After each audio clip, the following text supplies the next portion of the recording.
so good to see so many of you, and actually saw my daughter's old principal and teacher, Chrisanne, here. So good to see you again after 20-some years. And of course, we love to see Judy Zaks at any time, and she's a great supporter of UConn and UConn Health. So great seeing you here, Judy. I don't know everybody, so otherwise I'll be calling your name out. But this is a special event for us. This Impact Series is special because it brings together some of our most talented faculty from across UConn. They are sitting right here. And so you'll be very anxious to want to hear the insights they have today from bench to bedside, precision medicine and genomics. And I thought I would get away from the talking point, just tell you why this is important. It's important in two ways. One is, we inherit the gene from mom and dad, and then we also exposed to the environment with everything that's going on that can affect the genes. So we always teach our students, which is what the data said, that roughly 15 to 20% of your well-being is determined by what's happening at the genes level.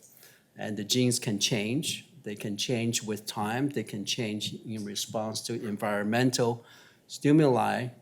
And because of the increase in technology, improvement in technology, we can actually determine what those changes are and arrive at a prediction, risk score, so-called polygenic risk score, polygenic because a lot of the genes come together to have an influence on the well-being of you and me, for example. And so we now know how to decipher those changes and hopefully predict, things that might yet to come. But don't think that you're predestined, right? Because you can change things, and we are getting better in arriving at new therapies that can change the natural history of disease. As a cardiologist, I can tell you when I was in training, we didn't have a lot of the tools and the drugs we have today. And people, when they inherit some genetic changes from their parents, they could have what we call premature cholesterol plaque, which can cause death through a stroke or heart attack. But now with all the new drugs and tools we have changed that natural history. So even though you're born with certain genetic changes, we can overcome it through research and technology. But the second example is that even with these drugs, not everyone will receive benefit.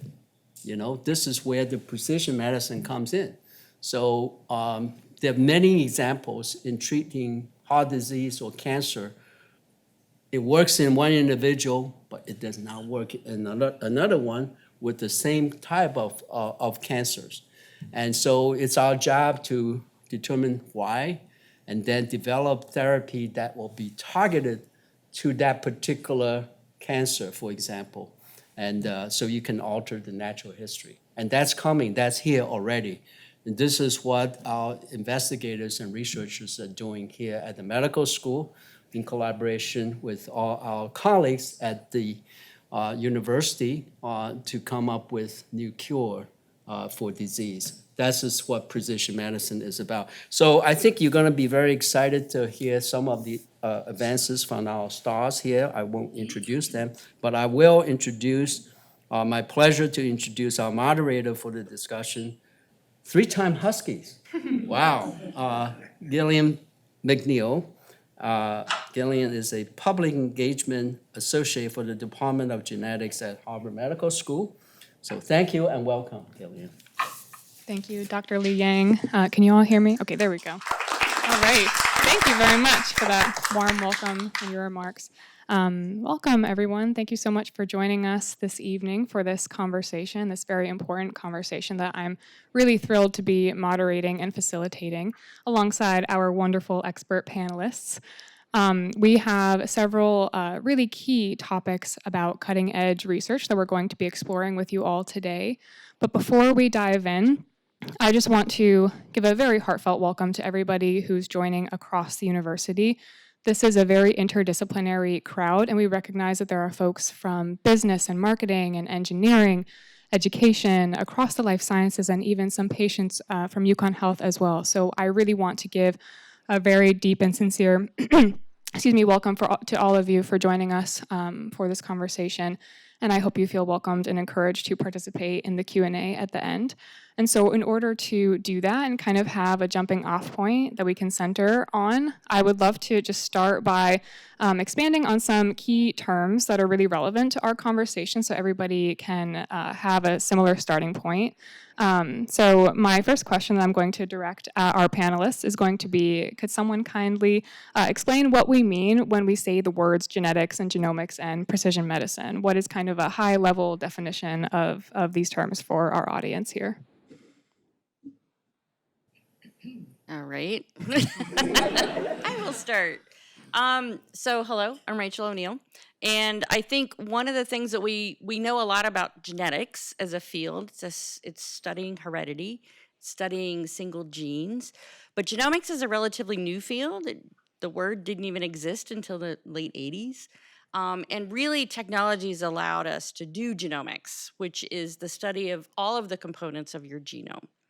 Right? So it's to take in all of the genetic material that defines who you are, who we are as a species, where we're going, disease states, et cetera. And so for the first time, we can really dive into all of that genetic information beyond just a single gene here and there. And that really is what's allowing precision medicine, which is also known as personalized medicine, which is the idea that we would tailor treatments based on your genetic makeup, not the person sitting next to you, who may be related to you, but is not identical to you, right? So it's how do we actually tailor a treatment for you based on what you actually have residing in your DNA sequences.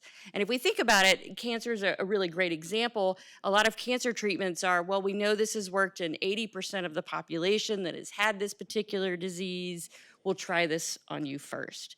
But wouldn't it be great to know we're trying this on you because this is what your genetic makeup says will work, right? And so it just takes that guessing game out. You're no longer using statistics, you're using a one-to-one approach. Thank you so much, Rachel. And it really is expanding on, a one-size-fits-all model. We have learned that simply does not work for our health. You look around and you see everybody is different from one another. Even within a family, a medication or treatment that might be applied to one person might just not work for the next. And so because there's this really core translation happening in research into expanding on that one-size-fits-all model that's happening here at UConn. This is the highlight of our conversation. And so I would like to ask each of our panelists to share a bit about their research. So can you tell our audience, give sort of a highlight reel of what are the most exciting things that you're currently working on that you see having this translation to clinical care? Sure. So I'm Brent Gravely. I'm the chair of the Genetics and Genome Sciences Department at UConn Health. So I've been here 25 years. My research has covered a lot of different things over the years. The things that we're currently working on now, I'd say there's two different projects. One, and everything is basic biology, so we're not necessarily trying to cure a specific disease, but I think everything that we're studying could be applicable to almost any disease. So the genome is basically all the DNA in your cells. And in order for that to actually do anything and to make your cells work and make your body, it has to be converted into RNA. And then the RNA is converted into proteins. And what we study are the proteins that bind to RNA, and they will do various things like process the RNA into different segments, or they will take an RNA and move it to a certain place within a cell, and that will cause it to do a different thing. And so there's about 20,000 genes in the human genome, and about 2,000 of those genes are genes that make proteins that bind to RNA. So it's about 10% of the whole genome. And so we have a project where we're systematically going through and trying to characterize all of the proteins that bind to RNA, figure out which RNAs they bind to in the cell and where. And the advantage of having this huge database is that when you then sequence a patient's genome and you find a mutation, you can cross-reference it with like our database, and there's a bunch of other databases that people are doing for proteins that bind to DNA and whatnot. But you can now actually predict like this single base change in your genome might disrupt the binding of this RNA binding protein, and that's what could be causing your disease. So we're getting to a point now where by accumulating enough experiments, you can go immediately from a mutation observed in a DNA sequence for a patient to figuring out like, we know why that mutation causes a disease, rather than, 10 years ago, we'd have to find that mutation and start a whole new project with like several graduate students to try and figure out what is that mutation doing that now causes that disease. But we're getting to the point now where we can actually just sort of predict these things from the get-go. Super powerful. So I'm Elaine Lee, and I'm in the Department of Kinesiology. I'm a faculty there, and I also am director of what we call the Human Performance Laboratory. And our work is based on my obsession with stress, because I'm always stressed. And like the concept of a superhero, I'm always curious about, people who are really resilient, whether it's psychologically or physically. Why can this person go to the same practices I did and become this incredible athlete, and I'm just struggling, right? So when I started my postdoctoral work is when all this technology came out around genomics. And so we see in the past 20 years now, this integration of using genomics and precision medicine to understand the things that we do, like exercise, or the things we consume in our diets and supplements that we take.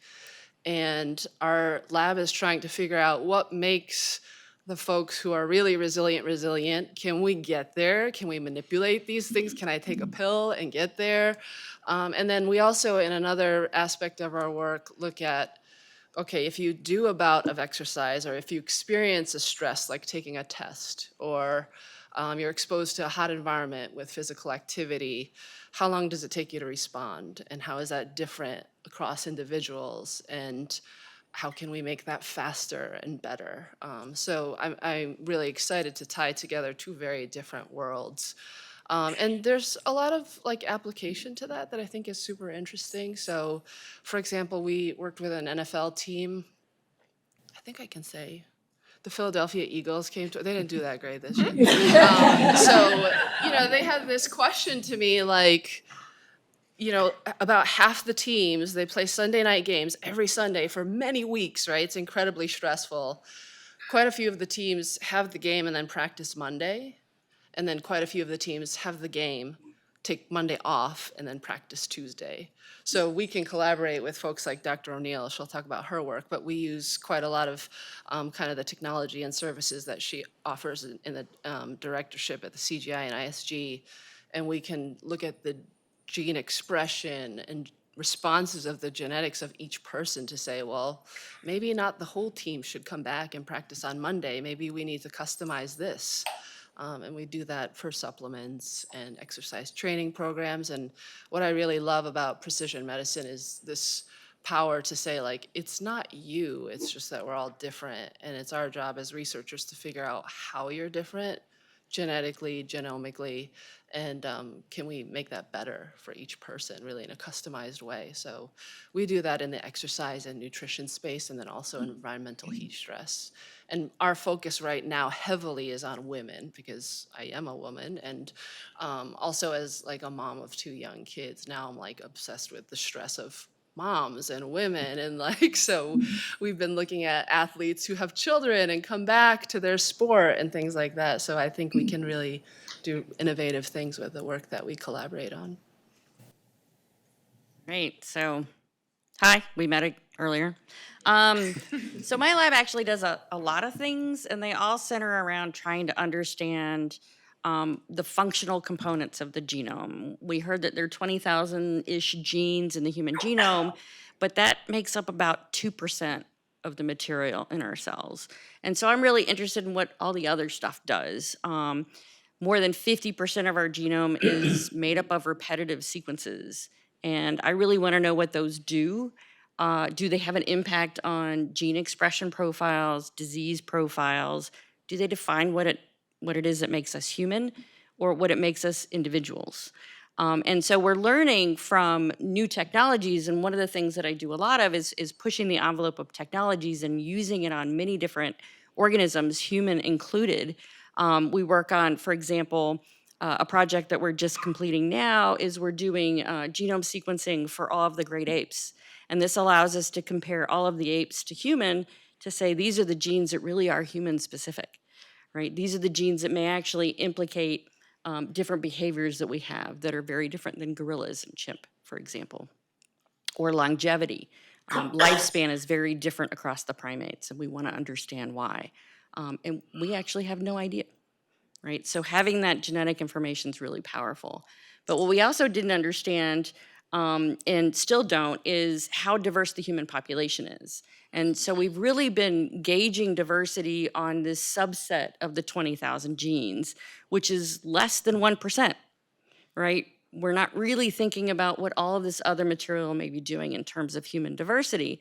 And we're now discovering that any two of us are not very similar at all, actually. We could be very different when it comes to thinking about this repetitive sequences. And that may actually have clinical impacts. And so understanding what those impacts are and how they affect decision-making processes is something I'm very, very excited about. But one of the things that my lab does a lot of is genome assemblies. So we are very interested in doing genome assemblies not just for different individuals, maybe for clinical samples that present with an abnormality. We want to know how that abnormality happened. Can we make a biomarker to actually diagnose that earlier? But also different species. And so some of the projects that we're working on, we do all the sequencing for endangered species and critically endangered species. And that's to give us genetic information that allows us to do conservation research. We're also doing a lot of deep sea sequencing. And people are always like, what? Why? Well, it turns out that something like 80% of medicines that are undergoing clinical phase 3 clinical trials are actually derived from marine organisms, right? So understanding some of the genetic material that comes from these, it's an untapped pharmaceutical resource. And they've adapted to some pretty amazing and extreme conditions. I think one of the best examples is the Hadal snailfish. This is a snailfish that lives at 10,000 feet below the surface, right? So that is an extraordinary amount of pressure. Any other vertebrate would be crushed. But they've evolved this gel matrix that they surround their spine with that protects it. And now you start thinking about, wow, I could use this gel matrix for supporting broken legs in the field, right? So you start thinking very creatively, and that's why I think, genomics and understanding genomes, not just human, but all organisms, is so exciting. And that's pretty much what I do. Thank you all very much for sharing some highlights of your research. And one thing that I've learned about scientists and from being in science is that they're master puzzlers. They are continuously trying to fit things together, break them apart, figure out what goes where. And there are some other words that people might use to describe scientists because you don't necessarily know how big the puzzle is. There are many, many pieces. And you only kind of get an aha moment when you have finally visualized just one small component of it. So I'm very grateful to folks like who we have in front of us who are very patient to take the time to kind of build the puzzle for the next person to come along and build onto it. And so talking about this puzzle, there are many, many pieces to different areas of science and especially genetics. It's very intricate and can be very complex and has rapidly evolved. Even just in the last 10 years or so, new technologies are always being developed. There's a lot of innovation in this field, a lot of products being created for clinical care, applications to human health, the environment, as Rachel touched on, nutrition, like ELAINE was saying, and different ways that we can manipulate the world around us, to ultimately benefit humanity. That's the true goal. And so I'm curious to know, what are the most significant changes that you have all observed in your research in the last decade or so? What would you say is like the most striking change?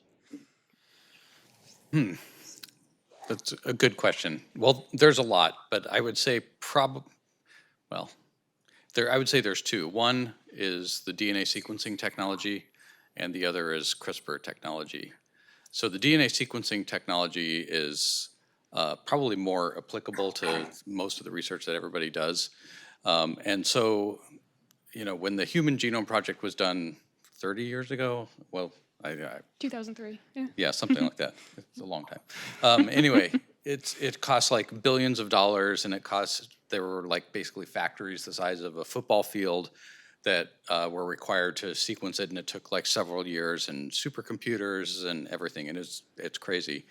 And about 10 years ago, there was a new company that was introduced called Oxford Nanopore, and they developed a new technique for sequencing DNA. There's like a little pore in a membrane, and there's electrodes on either side that measure the electrical conductance on either side of the pore. And the DNA goes through in a single strand, and it gets pulled through. And depending on the sequence of the DNA that's in the middle of the pore, it changes the electrical current. So by monitoring the electrical current, you can basically determine what the sequence of the DNA is. And the cool thing is that you can have like a layer of these things, and you can have like 1,000 little holes, and there's a little electrode at every one of these 1,000 pores. So you can sequence like thousands of DNA molecules all at once, and it goes like 30, 50 bases a second. It's like super fast. But the really cool thing about it is that the actual DNA sequencer costs $1,000, and it's right here. It's like this big.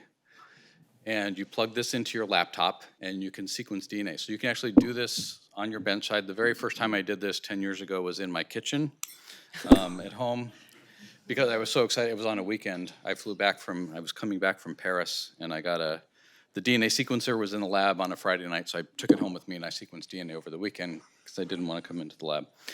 But it's really amazing that you can do this now. It's like a Star Trek type thing. So that's probably, I think, the biggest change in the technology over the years. But CRISPR's the other, but I think we'll probably talk about that a little bit later. I can't top that. Yeah. He had a prop. He was ready. Props. Curiosity, Brent, how much does that little thing cost? This thing costs about $1,000. It costs about $1,000 per experiment to do. So you can sequence a whole human genome on one of these in like 24 hours or so. We have bigger sequencers that cost like $1.5 million. We have one at Stores that's in this center that Rachel runs, called the NovaSeq 6000. I don't know what the 6000 stand for. But it costs, if you run the thing all the time, you can bring the cost down to like a few $100s to sequence a human genome, which, considering when the human genome was sequenced several years ago, it was $1 billion to sequence the entire human genome, and it costs many, many years, and now it's literally overnight for a few $100s. You can sequence it. So doing an MRI test at the doctor's is cheaper than getting your genome sequenced today. Wow. Yet the insurance companies still don't really want to cover it. So. Anything else, Elaine or Rachel? I would just add, I agree. This is one of the biggest technological advances, and I feel very lucky that it's during my career.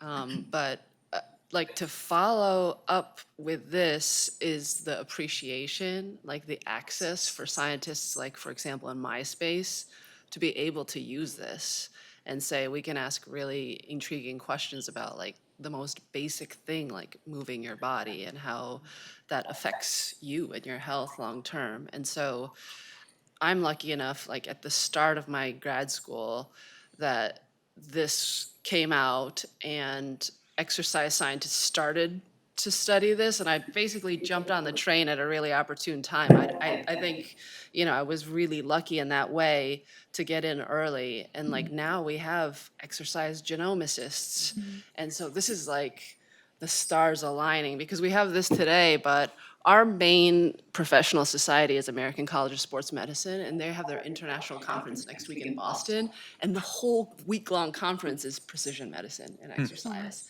And so it just speaks to kind of like this technology happened, but it's also the people, like that access to other fields and collaborating with folks like to ask really great questions. Thank you. And I mean, and that happened in 20 years. So, you know, who's to know how this technology will continue to evolve in the next 10 or 20 to continue to expand, like you're saying. This will only get bigger and grander and have more applications in many other areas of our lives. And Brent did mention something that I want to give a very slight amendment to, that in the Human Genome Project, the goal was to produce a complete human genome sequence, and actually scientists, this was an international effort, they pieced together about 92%. So there's this remaining about 8%, and Rachel, I think you know where I'm taking this, but Rachel's lab was a part of this really core project called the Telomere to Telomere Consortium, where their effort was to actually fill that gap, to bridge that last 8% together so that we really, for the first time, 20 years after the project was completed, had the first ever truly whole human genome sequence. So Rachel, I'm going to direct it to you to tell us a little bit more about the consortium and your role. And yeah, it was a really critical effort because this was hard, and the last 8% was challenging. So can you explain why that is and a little bit more about what you hope the outcomes of that work will be? Sure. And, you know, I think it's kind of hard to believe that really the first complete human genome sequence was 2022, right? It was not 20 years ago. It really was just a couple of years ago. And now we're actually in an initiative, which is the Pan-Genome Consortium, which is to sequence hundreds of people, if not thousands. And right, so we really are making huge leaps. And that technology really is the foundation of what we were able to make those huge leaps with. And the analogy that I like to give is it's a bit like, we brought up puzzles earlier, it's a bit like doing a puzzle. So imagine you have a picture of the Sahara Desert. There's lots of dunes, they all kind of look the same. Let's make that a 10 million piece puzzle and put that together. And you know, that's hard. That's if not impossible. And that's what technology was like up until the invention of these long read sequencing technologies. So now what that technology allows us to do is to take longer strides across one single strand of DNA. And so it's like taking that same picture of the Sahara Desert, and instead of 10 million pieces, let's make it 20 or 50. Now I could probably sit there on a Saturday and tackle that with a couple of cups of coffee, right? That's the advances that the human genome was able to do with this new long-read sequencing technology. So instead of just sequencing 100 or 200 nucleotides at a time, we can sequence up to 1 million at a time. So we're actually approaching the ability to, in a very short period of time, like Brent said, to actually sequence an entire human genome and put it back together again. And the thing with the Human Genome Project is it was started a long time ago, and it's also not very representative of the human population, right? And it was full of errors. The last time it had been updated was 2013, right? So over a decade ago was the last time it saw any updates. It's a mismatch of a couple of different genomes, but mostly some dude from Buffalo, right? So, you know, we didn't even have the Y chromosome until this year, right? Kind of an important 50% of the Questionably population. Right? Kind of does a few things, but we didn't actually have that sequence until this past year, right? So, and that's what this technology has finally allowed us to do. It has allowed us to correct a lot of the errors that existed in that genome, but also produce a single human genome from end to end of every single chromosome, right? And so we can finally understand the repetitive nature of the genome and how that may impact cell division, cancer etiology, human behavior, et cetera. And so it was a really exciting time. It was also a really exciting effort. It was what's called an open consortium. So any scientist could participate.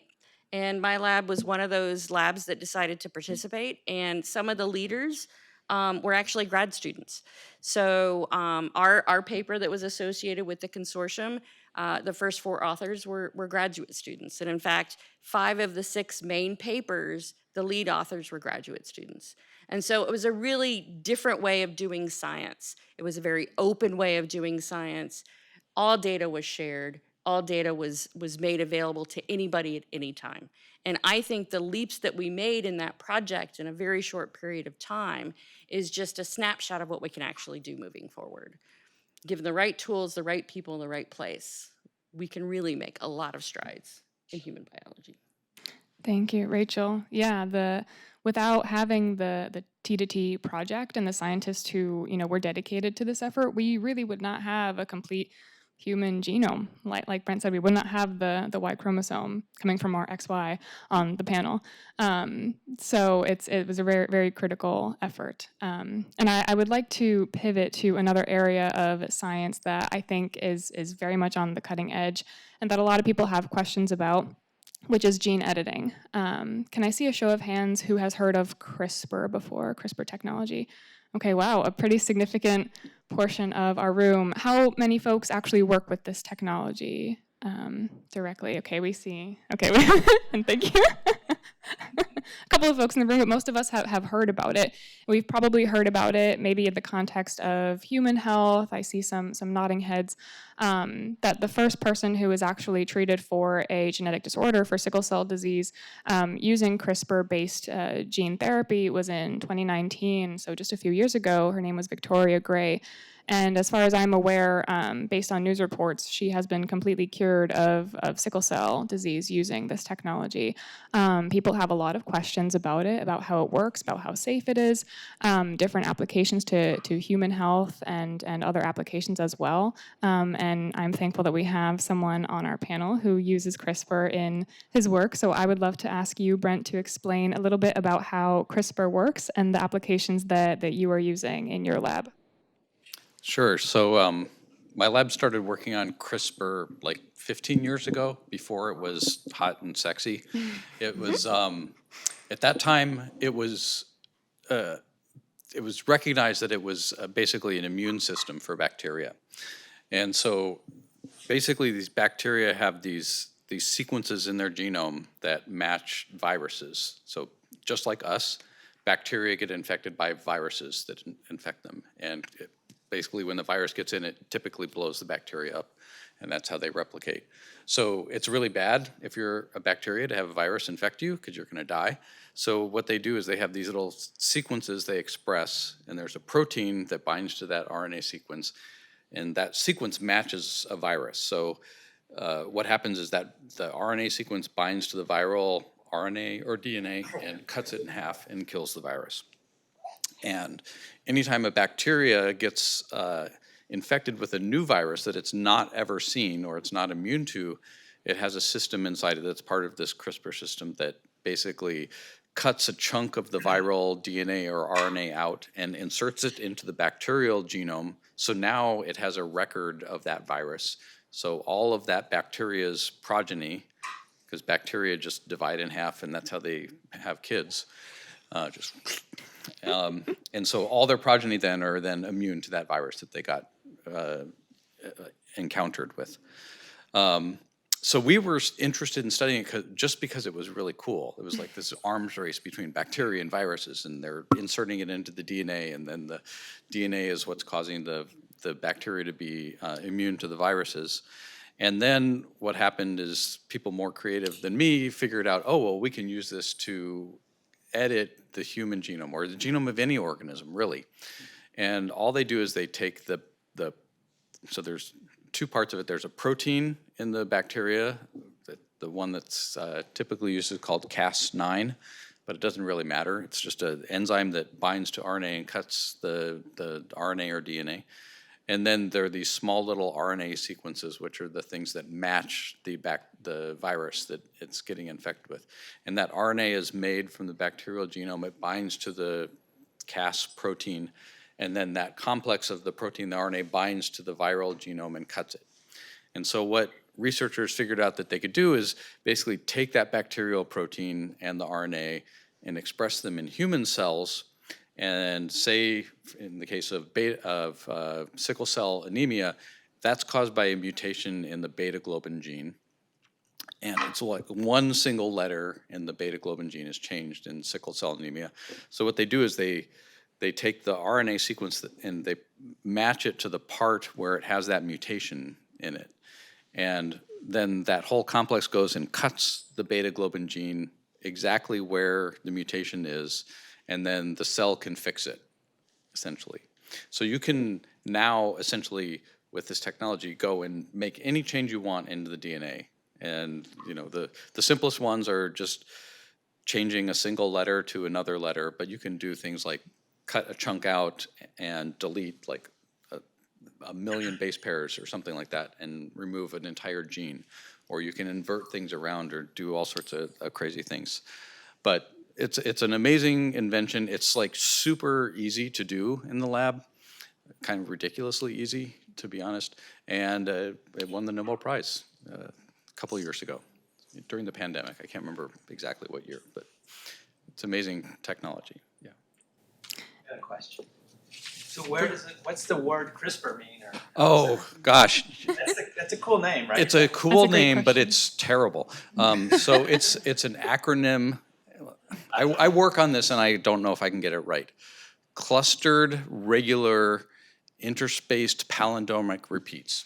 That's what it stands for. That's There you correct. go. All right, I figured it was an acronym. Yeah, it just means there's a long chunk of the bacterial genome, and it's basically the same sequence repeated over and over and over, and in between those repeats is the sequence that matches the virus. So it's like a long array of basically little sequences that match the viruses that bacteria is immune to.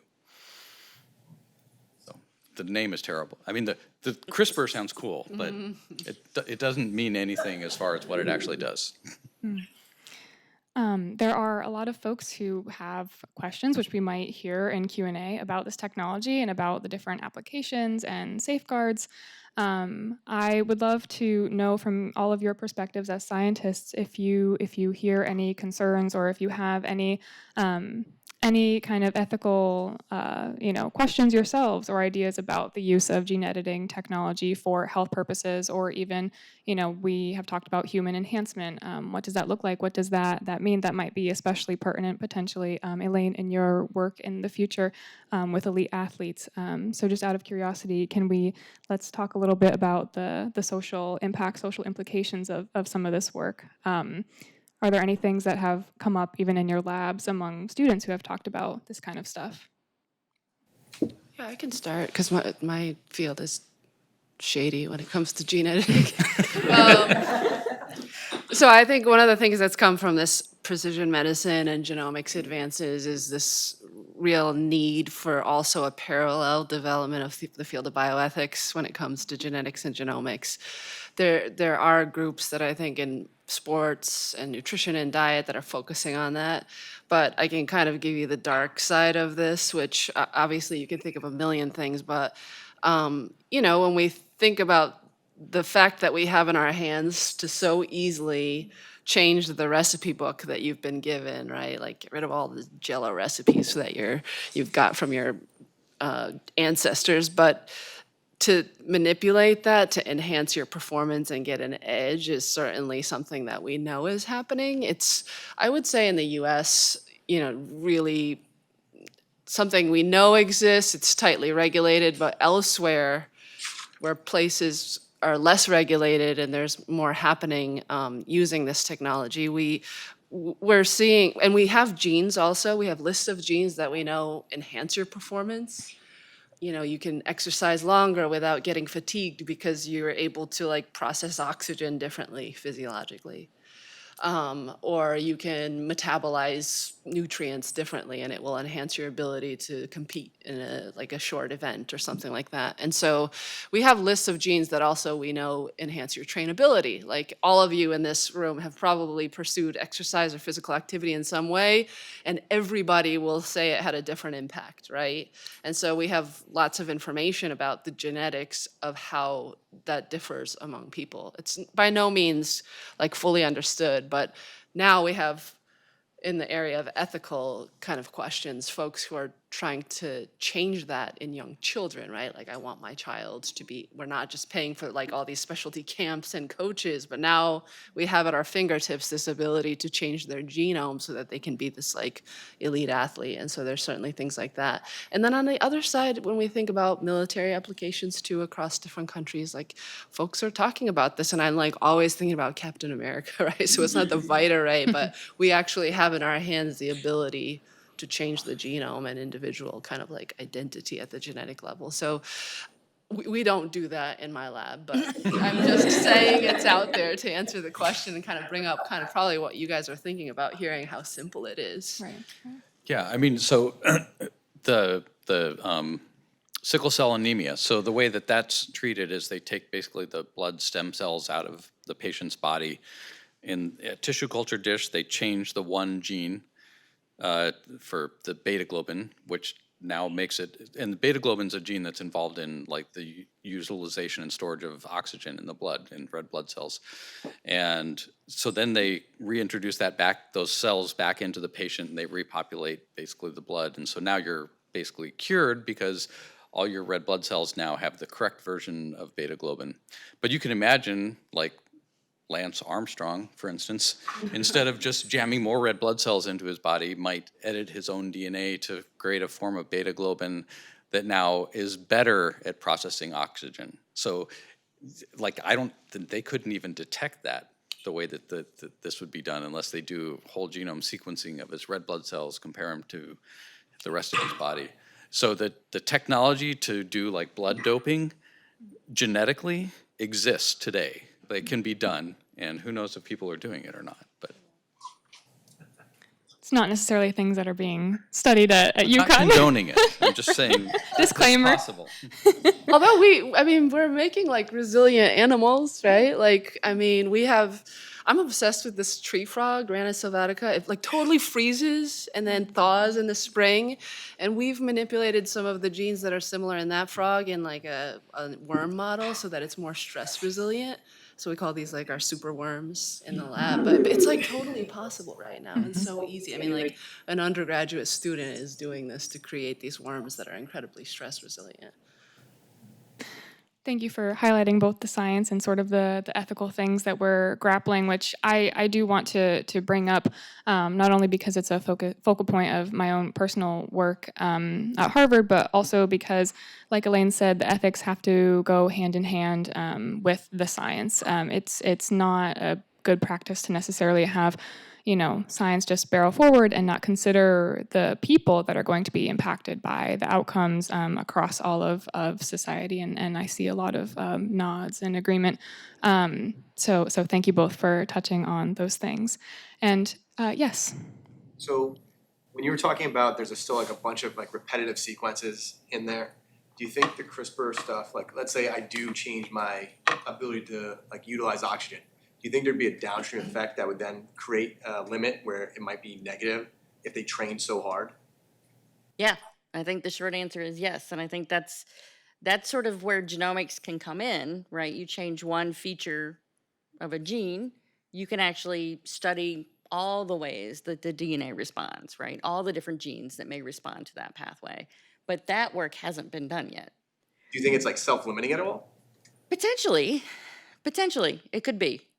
But I think, a bigger component of this is we understand a lot about beta globin, for example, but there are other genes that we're just now discovering, and we're still trying to decipher their function.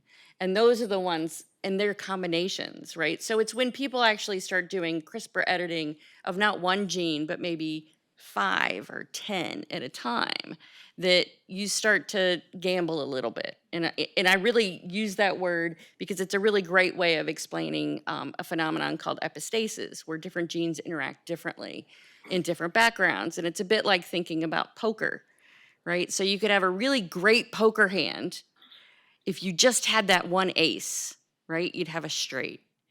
And you could get an ace and you'd have a straight, or you can get a 2 and have diddly squat, right? And that's epistasis, right? It's that combination that really is the magic trick, right? And that's what we're really trying to understand with biology now. That's why people are making super-powered worms. And the other thing is, in order to make these changes, you really have to know what you're doing. So it might sound great to have a form of beta globin that binds oxygen better because you'll like, oh, I'll have more oxygen, I'll be a super athlete.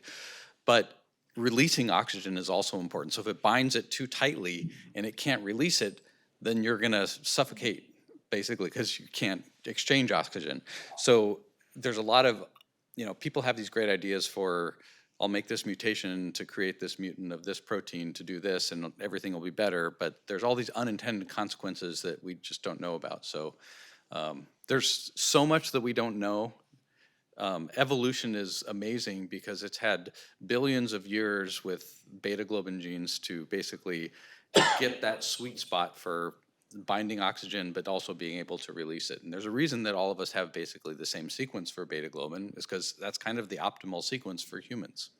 And so when you tweak it, it's either worse or better at some things, but then it's worse and better at other things too. So.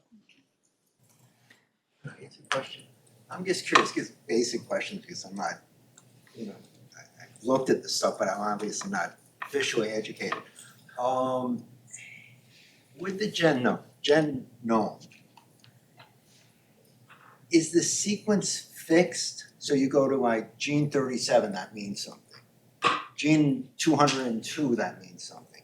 Or is that different between people, or is it relative to a sequence? Yes. Yes. All of the above.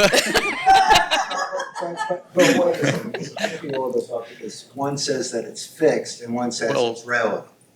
So it's not fixed. It depends on the people. And it depends on the gene. Yeah. So it could be fixed, but not always. Right. It could be fixed in a particular population of individuals, or it could be highly variable, or it could be fixed in all humans, like beta globin's pretty static. But there are other genes that are widely variable, and that's the other thing we don't know is what some of that variation does. It's gene number 325. Is that correct? I mean, in a layman's term, and that it'll always be gene number 325? I would say mostly. it's usually the genes are in the exact same order between people, but not always. Yeah, so that's an interesting thing that we're learning with these T2T genomes, is because we have this long-read sequencing technology, it can go from the end of one chromosome to the other. We actually know the entire order of every single nucleotide. And in some individuals, it's inverted, right? And that may or may not have a clinical impact. It may be that clinical impact only manifests if you end up with heart disease or a particular type of cancer, or that your environmental impact has been substantial. Can I ask just one other common sense question? All your cells have the same DNA? I can give it a go. For the most part, Yeah. yes. And what do you use for a sample to know somebody's? So every cell that has a nucleus, every nucleated cell has this recipe book, right? Our genome, and the order, the names of the genes are all the same for humans. The recipe itself, the sequence, may be slightly different from person to person. We haven't really talked today about the layer of you don't make that full recipe every day. I'm not making Thanksgiving dinner today, right? And so what you make at a given moment in time is pulling from that recipe book, but it can change minute to minute. And so that's where also another layer of variability comes in. But do the cells have a commonality, or the cells are different? I mean, the cell in my thumb. What is made and the identity of the cell and the tissue can be different, and I think that's But is the DNA the same? yes. The basic recipe book is the same. For the most Yeah, part. basically the types of cells in your body that are different, generally speaking, are the immune cells. They do this weird rearrangement of their DNA to make antibodies. And then the other thing that's really different is cancer cells. So whenever you get cancer, that's your DNA is just getting trashed in cancer cells. And that's why they grow so And your germ bizarrely. cells. In germ Your cells, yeah. eggs and sperm are different. And also, like, the environment can impact your DNA as well. And let's use the example of UV rays.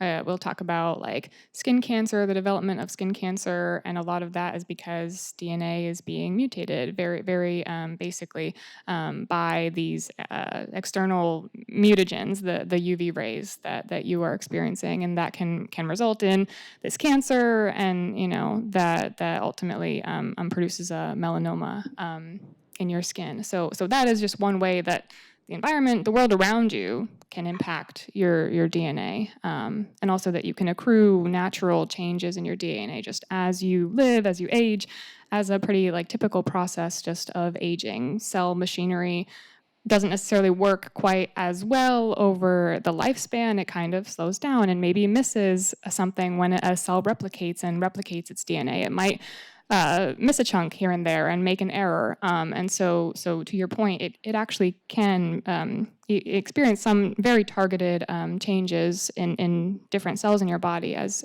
you age. And I just want to know, I think a lot of the laughter is because we often have to give the answer of "it depends," which is a very annoying and unsatisfactory answer to very valid questions. So thank you for speaking up. We're not laughing at the question. No, They're I great want to questions. clarify The that questions point. that we're still asking. Yeah. Yes, we have to give annoying answers.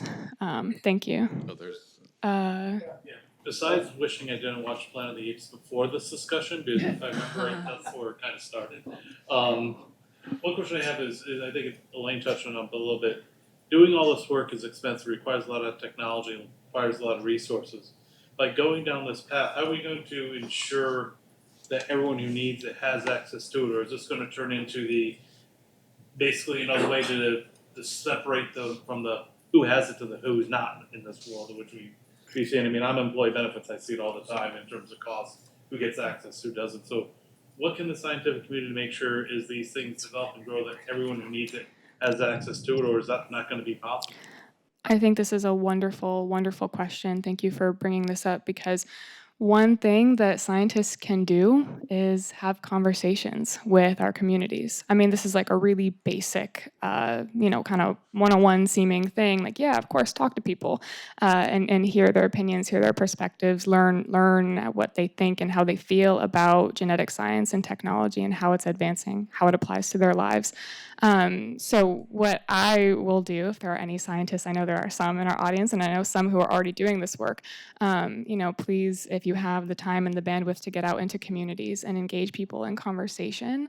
And another thing that I'm very thankful that the organization I work for does is actually engages with policymakers. So scientists go to Capitol Hill and talk with senators, people who are making these changes at this very large level that impacts so many people, and explain the science, explain how it works, answer their questions, listen to their concerns, and hopefully inform them so that they can make informed decisions that ultimately down the line will impact many people and equity ultimately. Thank you for that. Yeah, well, just to hit on that, I think so. Like I said earlier, that with things like this and other sequencing technologies now, it's cheaper to get your whole genome sequenced than it is to do an MRI test. And if you have something where you need to get an MRI test, you often have to get more than one of those, because over time to see how things are progressing and whatnot. The DNA sequence, unless you have cancer, you have to do once in your entire lifetime. And so it's to me, I'm not an insurer, but to me, it makes sense to have the insurance companies pay to have it done once in your life. So you have that information stored in your medical record for the rest of your life.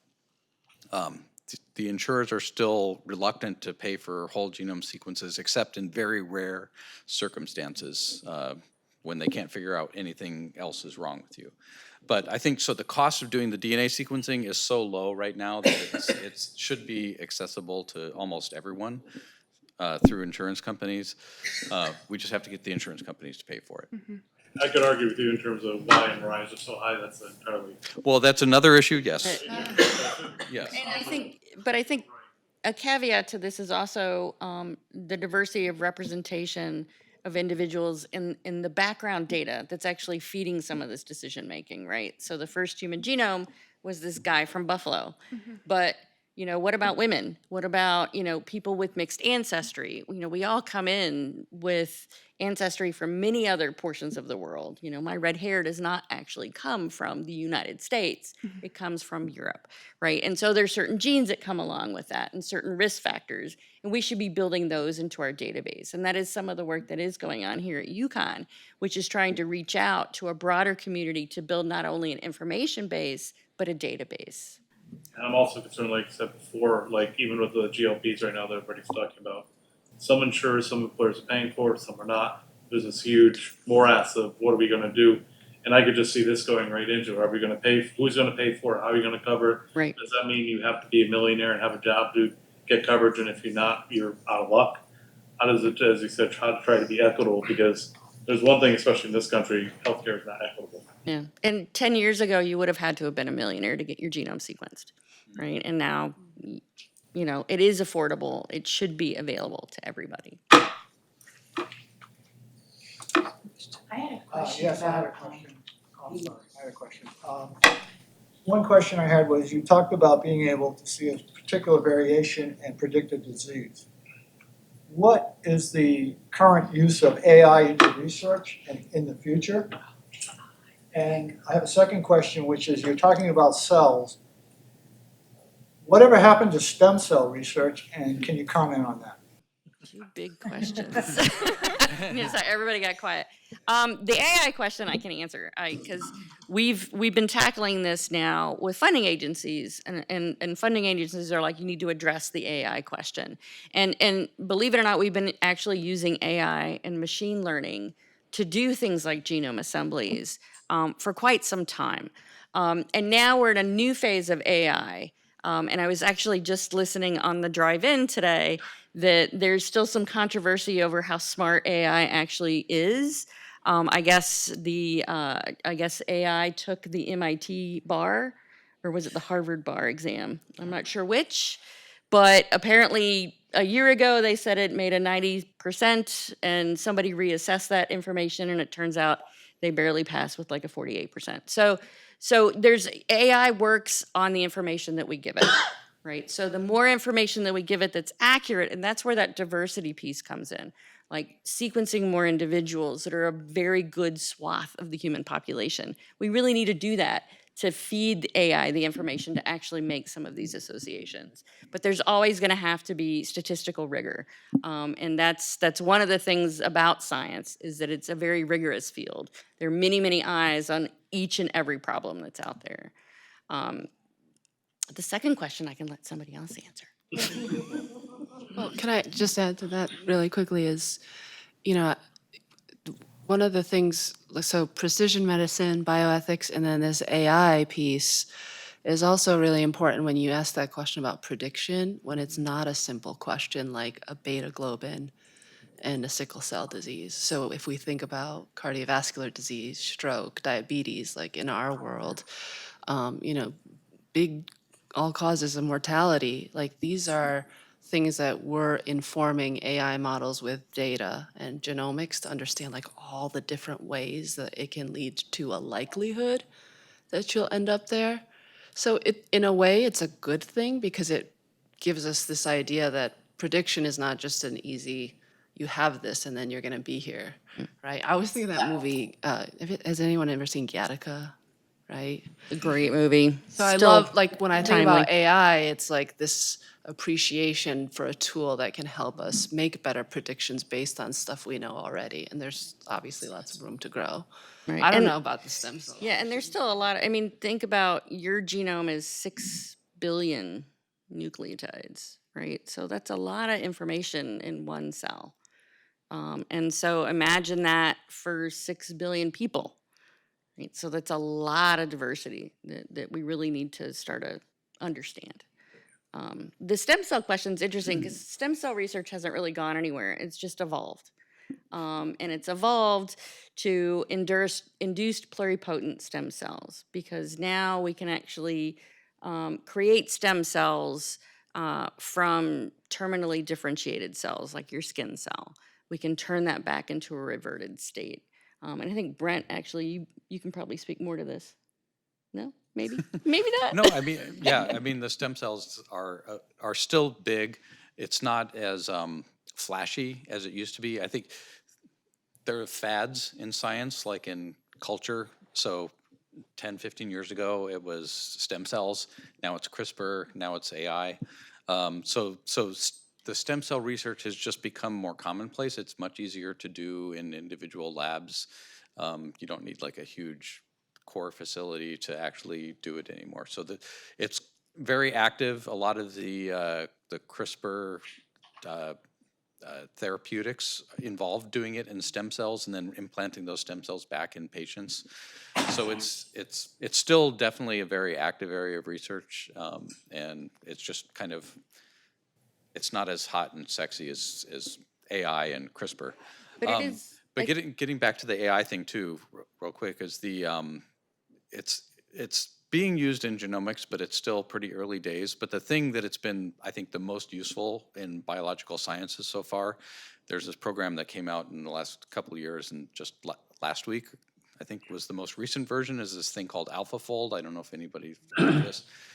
There's this big problem in science of structural biology. So all the proteins that are made have to fold up into a three-dimensional structure. And it's been insanely difficult to predict what those structures are based on the sequence of the proteins. And so what people have resorted to are these experimental techniques like NMR and X-ray crystallography, which basically freezes the molecules, and then you shine super high particles in them and look at the X-rays, and you can figure out what the three-dimensional structure is. And it would take like one graduate student would spend like 5 to 8 years solving one structure, and that would be their PhD thesis, and they graduate and go on and be successful in life, hopefully.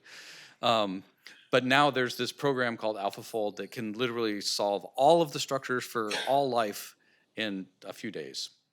And it does it with an incredible degree of accuracy. Like, it's to the point where a lot of the people in structural biology are freaking out because they're trying to figure out what they have to do anymore. It's that good. And the version that just came out is not only just predicting the structure of individual proteins, but the way that two proteins interact with each other. So it's increasing sort of the dimensionality of it. And that's like 100% AI. It's all just like feeding it data. These are all the structures that we know of, and now here's all the ones that we don't know, and it goes and predicts them all. So like every human protein has been predicted now, and basically almost all proteins for all organisms. If I may, taking AI, because it's been on the radar a little bit, and building on the prior question, what about quantum computing? I've heard that may have a bigger impact, especially on the research side, being able to look at more of a holistic view. Yeah, I'm sure it will. But I don't know. Well, I think without doubt, right? So, I sort of touched on the big problem, right? Is genomics is big data, right? So even though one cell may have 6 billion bases in it, we're actually going to sequence millions of cells 1 million times over, right? 100x, 100 times to get one genome. And that means that we're going to query every single nucleotide at least 100 times to make certain that we're sure that that letter is right, right? So that's what a human genome sequence really entails. So that's a lot of data, right? And so not only is that a lot of data to process, it's a lot of data to assemble, align, make sure you know that this ACGT goes here in gene 85 and not in gene 420. Right? So these are the challenges that we're actually facing, is how do we take all of that data and then all of the other functional data that we get from experiments like ELAINE does or CRISPR experiments, and then make that into a model where we can actually understand predictive power. And quantum computing could be a very big game changer for that. That's our biggest limitation right now, is high performance computing and doing genome assemblies. It's a real challenge.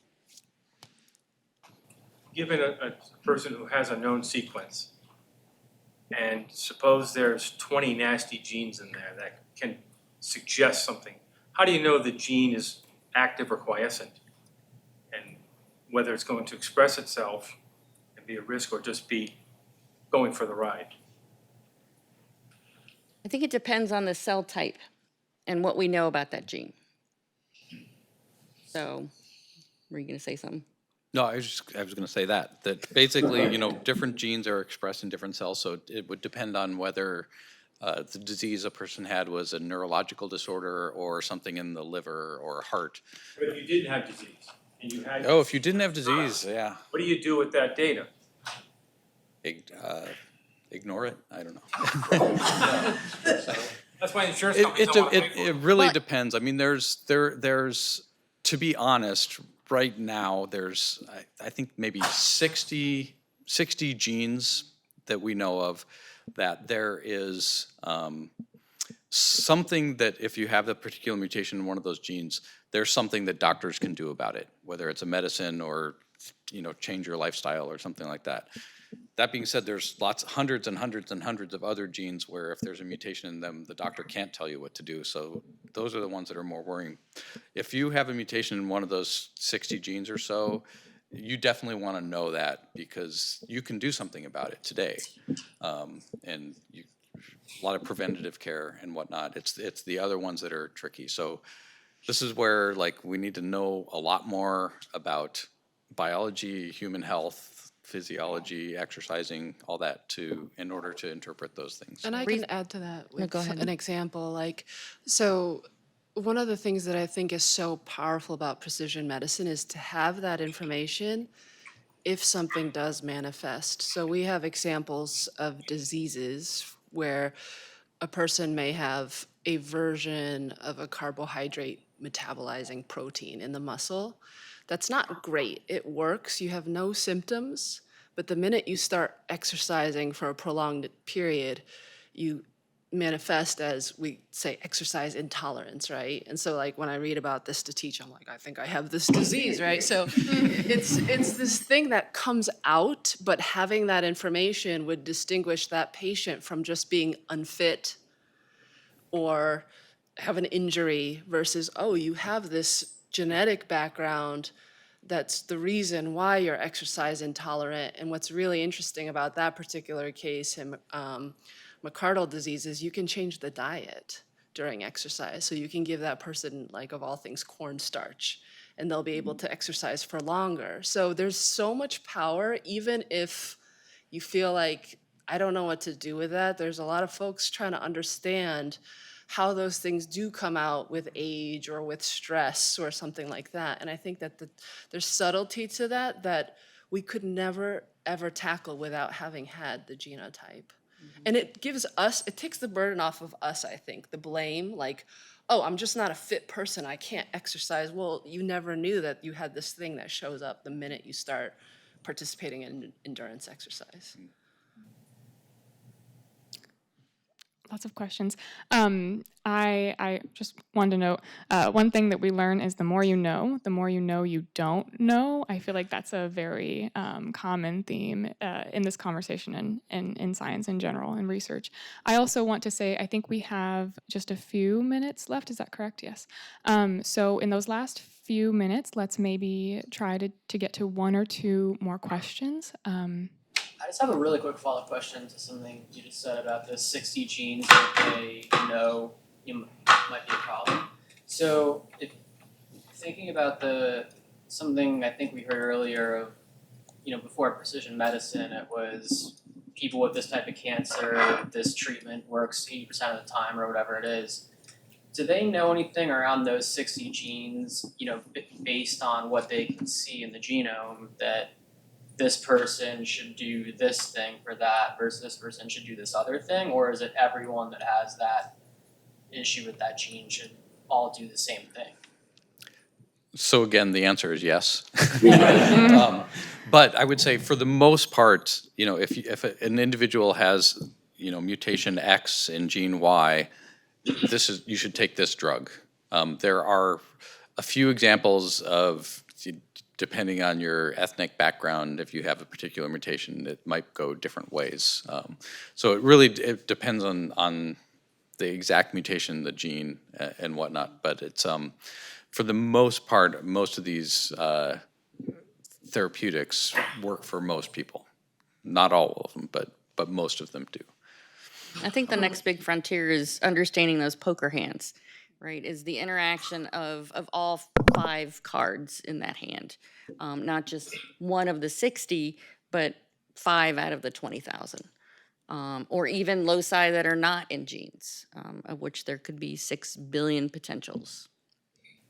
Yeah, and there's a huge amount of work. When I say there's only 60 genes we know what to do with, there's a huge number of other genes that people have identified mutations in that cause disease, and there's like a what we call a one-off cure for that individual, where people have developed therapies specific for that one type of mutation, but this is like a very rare mutation that does not occur in very many people. So there's more than the 60 that people can cure, but the other ones are extremely rare.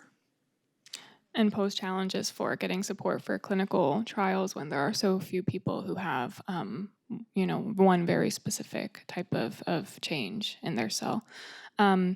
Maybe one more, and then we will close out. Yes. So I think the greatest potential of this science is to avoid disease or catch it at a much earlier phase. And so much discussion in the commercial spaces around the next blockbuster drug that will increase progression-free survival by another 10 months or so.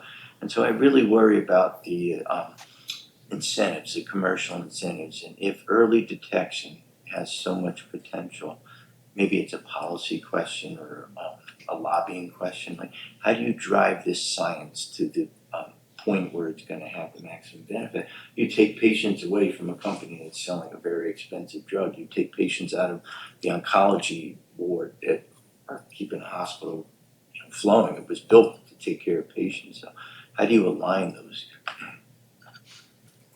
I think that's a very complex question, and you're right. I think it's where you need to marry the policy and regulations and how fast is really safe to go with the science, because you don't want to harm people. Ultimately, it's beneficial to give people treatments as quick as you possibly can. And I think we witnessed this with the pandemic that we all, went through together, that you want to try to push the science as fast as you can, but you also don't want to do things that will impact people very negatively in the process of trying to get them what they need.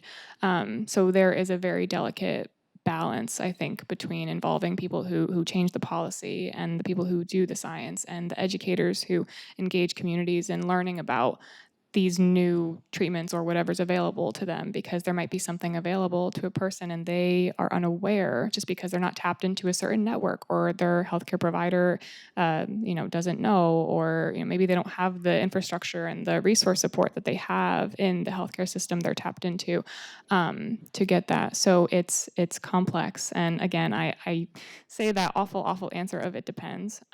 But thank you for bringing it up, because it's imperative that we're thinking about this in our processes. Thank you. And that we're thinking about translating this information. So one of the big challenges that we have on the front of personalized medicine is genetic counselors. So people that are actually effectively trained to talk to you about what your genetic code says, what your mutation may or may not mean.